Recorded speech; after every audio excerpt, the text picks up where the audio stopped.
कृपया चैनल को सब्सक्राइब करें। धन्यवाद। एकादशी माता की जय। ग्यारस माता की जय। जय जय श्री प्रभु लक्ष्मी नारायण। मान्यता है कि एकादशी व्रत के दिन एकादशी माता की कथा सुनने से मनुष्य को जन्म जन्मांतर के दुख और कष्टों से मुक्ति मिलती है।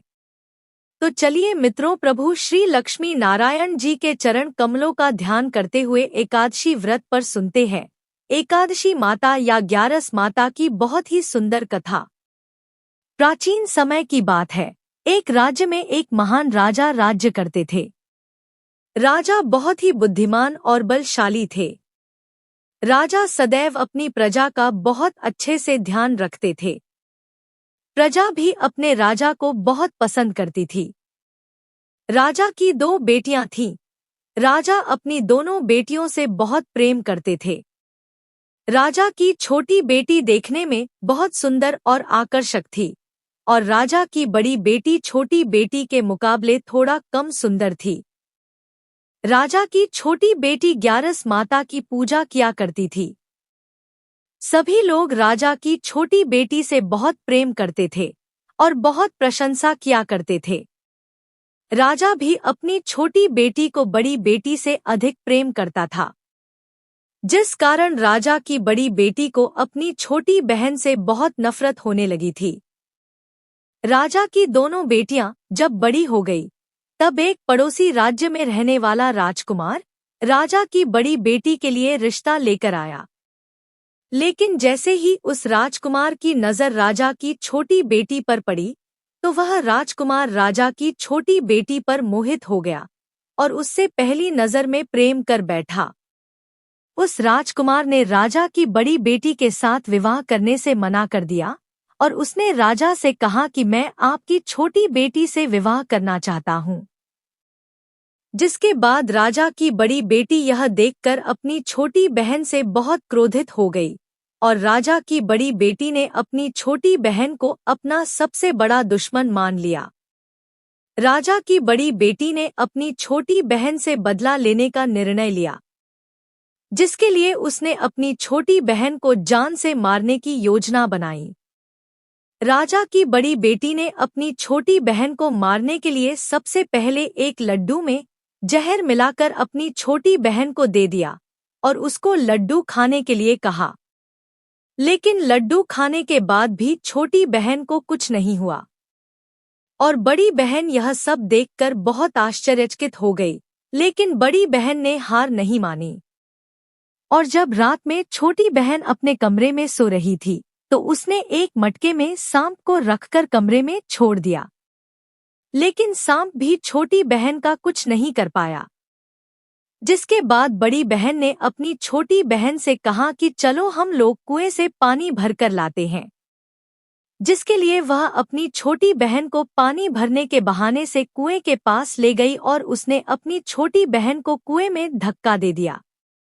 लेकिन छोटी बहन को तब भी कुछ नहीं हुआ, क्योंकि हर बार ग्यारस माता उसकी रक्षा कर रही थी।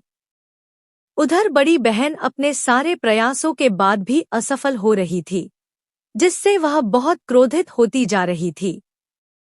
फिर उसने अपनी छोटी बहन के पास जाकर उससे खुद ही पूछा कि मेरी प्यारी बहन, तुमको पता है, भगवान ने सबकी मृत्यु एक निश्चित समय पर लिखी हुई है, पर बहन क्या तुमको पता है कि तुम्हारी मृत्यु कैसे होगी? क्या यह तुम जानती हो? तब छोटी बहन ने अपनी बड़ी बहन को बताया कि हाँ दीदी, मैं तो जानती हूँ मेरी मृत्यु कैसे होगी। छोटी बहन से यह सुनकर बड़ी बहन मन ही मन बहुत प्रसन्न होने लगी और उसने अपनी छोटी बहन से कहा कि बहन, मुझे तुम अपनी मृत्यु का राज तो बताओ। छोटी बहन के मन में कोई छल पाप नहीं था। उसने अपनी बड़ी बहन से कहा कि दीदी, मेरी मृत्यु, मेरे प्राण तो एक तोते में हैं। जो तोते के गले में एक हार है, उससे मेरी मृत्यु होगी। जब तक कोई भी व्यक्ति तोते को मारकर वहां हार अपने गले में पहन लेगा, मैं मूर्छित हो जाऊंगी और जैसे ही उस हार को अपने गले से उतारेगा तो मैं वापस से जीवित हो जाऊंगी। अपनी छोटी बहन की मृत्यु का राज जानकर बड़ी बहन बहुत ही खुश हो गई और उसने अपनी छोटी बहन को मारने के लिए उसके पालतू तोते को ढूंढना शुरू कर दिया। छोटी बहन को इस बात का आभास हो गया था कि कोई उसकी जान लेना चाहता है, जिसके लिए वह अपने पिताजी के पास गई और उसने अपने पिताजी से कहा कि पिताजी, मेरी मृत्यु के बाद मुझे जलाइएगा मत, बल्कि आप मुझे अपनी पुरानी वाली हवेली में एक पलंग में लिटाकर छोड़ दीजिएगा। अपनी छोटी लड़की की यह बात सुनकर राजा बहुत आश्चर्यचकित हो गए। राजा ने अपनी छोटी बेटी से पूछा, बेटी तुम यह सब क्या कह रही हो? तब राजा की छोटी बेटी ने कहा, पिताजी, समय किसी के लिए नहीं रुका है, किसे कब क्या हो जाए किसी को कुछ पता नहीं है। और फिर राजा ने अपनी छोटी बेटी से कहा कि तुम ऐसी बातें क्यों कर रही हो? 2-3 दिन में तो तुम्हारा विवाह है। लेकिन छोटी बेटी ने अपने पिताजी को ऐसा करने पर मजबूर कर दिया और उनसे वचन ले लिया। राजा ने भी अपनी छोटी बेटी की बात स्वीकार कर ली और 2-3 दिनों के बाद जब शादी का समय आया तब राजकुमार बारात लेकर राजा के घर पर आया और राजकुमार और राजा की छोटी बेटी का विवाह शुरू हो गया। जैसे ही राजा की छोटी बेटी राजकुमार के साथ फेरे लेना शुरू करती है तो उसकी बड़ी बहन अपनी छोटी बहन के कमरे में जाकर उसके तोते को पकड़ लेती है और उसको जान से मार देती है और तोते की गले में जो था उसको अपने गले में धारण कर लेती है। जैसे ही बड़ी बहन उस हार को अपने गले में धारण करती है तो उधर छोटी बहन 3.5 ही फेरे ले पाती है और वहीं पर बेहोश होकर गिर जाती है। जिसके बाद राजा ने बड़े बड़े हकीमों को बुलवाया और अपनी छोटी बेटी का इलाज करने के लिए कहा। राजा की बात सुनकर वैद्य ने छोटी बेटी को जब जांच किया तो राजा को बताया कि आपकी छोटी बेटी ना तो जीवित है और न ही मरी हुई है। मैं ऐसा पहली बार देख रहा हूँ। राजा ने वैद्य और हकीम को यह बात बाहर बताने से मना कर दिया और उनको कहा कि अगर तुमने यह बात किसी को बाहर बताई तो हम तुम्हें फांसी दे देंगे। राजा ने अपनी छोटी बेटी को पुराने महल में जाकर एक पलंग पर लेटा दिया और वहां पर कुछ सैनिकों को तैनात कर दिया और वापस अपने महल पर आ गया। राजा की बड़ी बेटी अपने पिताजी के पास आई और कहने लगी कि पिताजी, अगर यह शादी संपन्न नहीं हुई तो आपकी इज्जत का क्या होगा? आप कहें तो मैं आपकी इज्जत बचाने के लिए राजकुमार से शादी करने के लिए तैयार हूँ। जिसके बाद राजा ने अपनी बड़ी बेटी की बात मान ली और राजा ने बड़ी बेटी को छोटी बेटी के कपड़े पहनाकर मंडप पर भेज दिया। लेकिन राजकुमार यह जान गया कि यह राजा की छोटी बेटी नहीं है, बल्कि यह राजा की बड़ी बेटी है। लेकिन जब राजकुमार ने शादी करने से मना किया तो सभी लोगों ने राजकुमार को विवश करके राजा की बड़ी बेटी से बचे हुए फेरों को संपन्न करा दिया और विवाह करवा दिया। जिसके बाद राजकुमार राजा की बड़ी बेटी को अपने महल ले गया। राजकुमार राजा की बड़ी बेटी से ना तो बात करता था, ना ही उसको पसंद करता था और न ही उसके आसपास भटकता था। अब राजकुमार ने यह फैसला लिया था कि वह अपनी प्रेमिका को ढूंढ कर रहेगा और यह जानकर रहेगा कि उसके साथ हुआ क्या है। एक दिन राजकुमार अपने घोड़े पर सवार होकर राजा के पुराने महल के पास पहुंच गया, जहां पर उसने कुछ सैनिकों को देखा। महल के पास पहुंचकर राजकुमार ने जब महल को ध्यान से देखा तो वह समझ गया कि यह तो हमारे ससुर जी का ही महल है। तब राजकुमार ने सैनिकों से पूछा, तुम लोग यहाँ क्या कर रहे हो और इस महल के अंदर उस पलंग में कौन लेटा हुआ है? जिसके बाद सैनिकों ने बताया कि यहाँ पर राजा की छोटी बेटी बहुत समय से सोई हुई है। यह सब सुनकर राजकुमार बहुत प्रसन्न हो गया और वह तुरंत अपनी प्रेमिका के पास पहुंच गया और उसकी सेवा करने लगा। जैसे ही रात हुई तो राजा की छोटी बेटी उठकर खड़ी हो गई। राजकुमार यह देखकर बहुत खुश हो गया। उसने अपनी प्रेमिका से पूछा कि तुम यहाँ क्या कर रही हो? तुम मेरे साथ मेरे घर चलो। राजा की छोटी बेटी ने राजकुमार को सारी बातें बता दें कि मेरी जान एक तोते में बसी थी और मैंने यह बात सिर्फ अपनी बड़ी बहन को बताई थी और मुझे पता है कि उसने ही मुझे मारने का प्रयास किया है। उसके पास एक हार है जिसको वह सुबह पहन लेती है और रात को उतार देती है। जब तक वह हार को पहनकर रहती है तब तक मैं मूर्छित रहती हूँ, और जैसे ही वह इस हार को उतार देती है तो मैं जीवित हो जाती हूँ। वो कहती है जब तक मेरी बड़ी बहन के पास वह हार है तब तक मैं ऐसे ही जीवित और मूर्छित होती रहूंगी। अगर मेरी बड़ी बहन के पास जो हार है वह मेरे हाथ में लग जाए तो मैं हमेशा के लिए जीवित हो जाऊंगी। राजकुमार ने यह बात सुनकर राजा की छोटी बेटी के पास रहने का निर्णय ले लिया और उसने अपने बचे हुए सारे फेरे उस पलंग में लेटी राजा की छोटी बेटी के साथ ले लिए और अपना विवाह पूर्ण कर लिया और वहीं पर ही रहने लगा। देखते ही देखते कुछ समय में राजा की छोटी बेटी और राजकुमार की पत्नी पेट से हो गई। एक दिन राजकुमार को किसी काम से बाहर जाना पड़ा। तब छोटी बहन के पेट में बहुत तेज दर्द होने लगा। उसने ग्यारस माता का आवाहन किया, जिसके बाद वहां पर ग्यारस माता प्रकट हुई और उन्होंने अपने भक्त के दर्द को दूर किया और उसे एक पुत्र की प्राप्ति करवाई। उसी समय वहां पर अचानक से राजकुमार भी आ गया।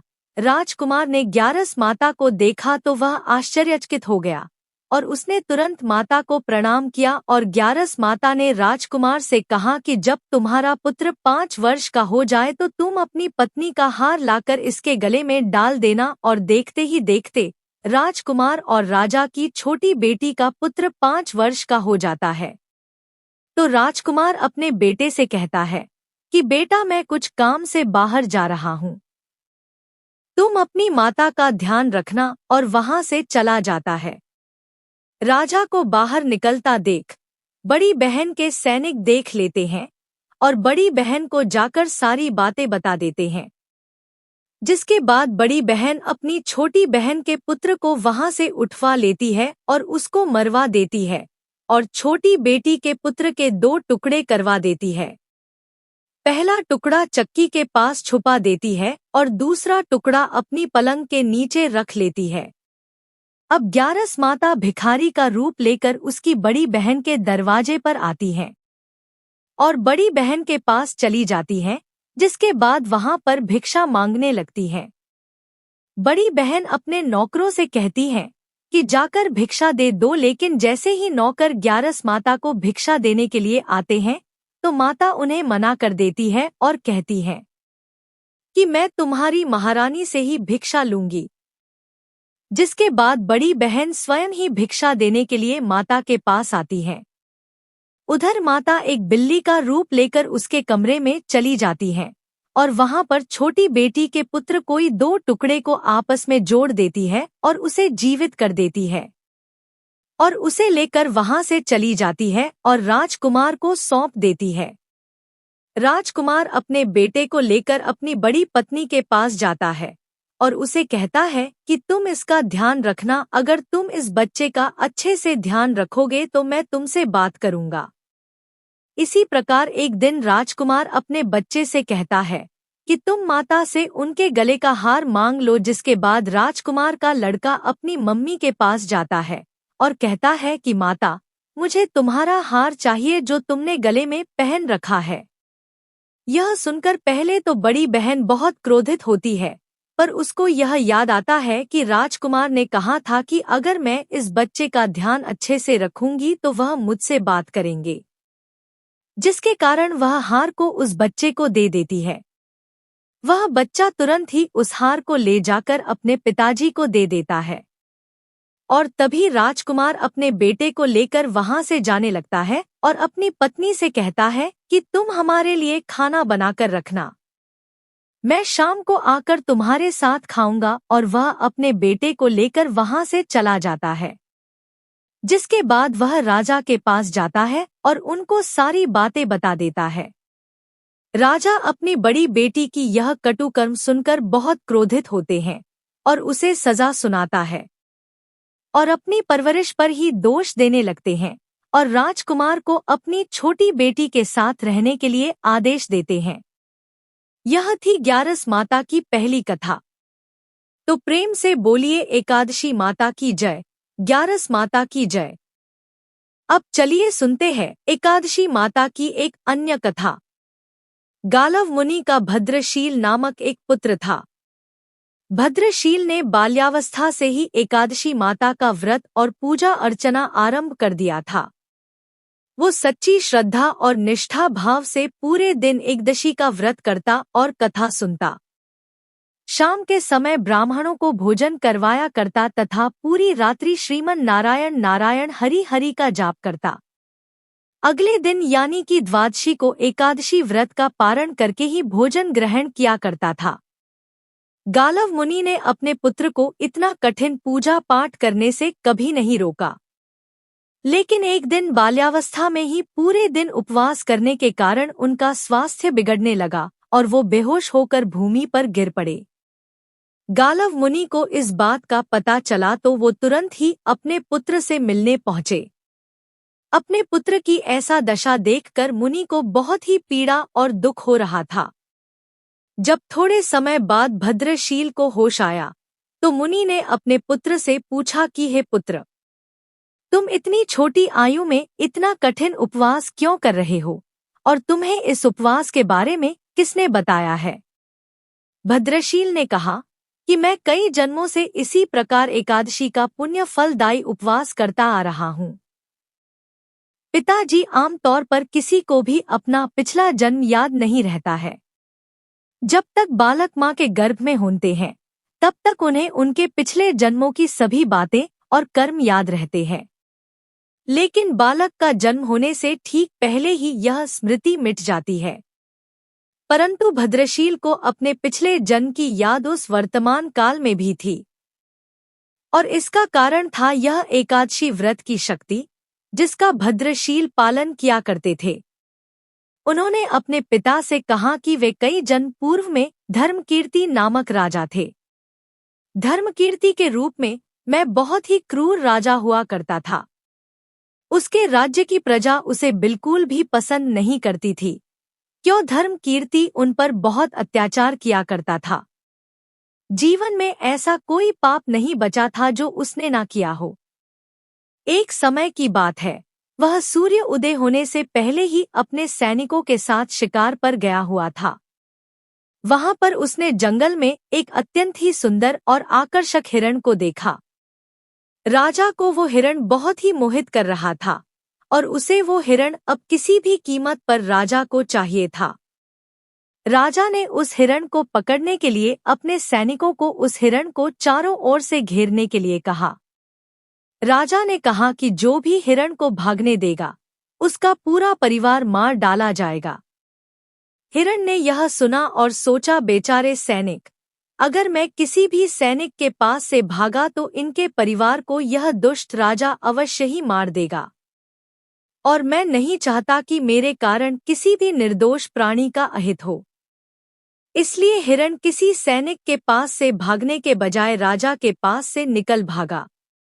राजा ने अकेले ही हिरण का पीछा करना शुरू कर दिया और अंत में खुद को एक घने जंगल के बीच में पाया। अब सूर्यास्त होने के कारण राजा उस घने जंगल के अंदर फंस गया। राजा को हिरण कहीं भी दिखाई नहीं दे रहा था। वहां से बाहर आने के लिए राजा दिन भर उस घने जंगल में रास्ता खोजता रहा, परंतु रात्रि होने के कारण उसे कुछ भी समझ नहीं आ रहा था। इसलिए राजा ने एक पेड़ के नीचे ही रात बिताने की योजना बनाई। उसने पूरे दिन में कुछ भी नहीं खाया था और उसे चारों ओर से खतरनाक जानवरों के गुर्राने की आवाज सुनाई दे रही थी, इसलिए वह सो नहीं पा रहा था। राजा को अब अपने जीवन पर संकट दिखाई दे रहा था। डर के कारण राजा ने श्री हरि विष्णु से प्रार्थना करना शुरू कर दिया और रात भर श्रीमन नारायण हरि का जाप करता रहा। उसके दुष्ट कर्मों के कारण सुबह होते ही उसकी मृत्यु हो गई। यमदूत आए और उसे यमराज के पास ले गए।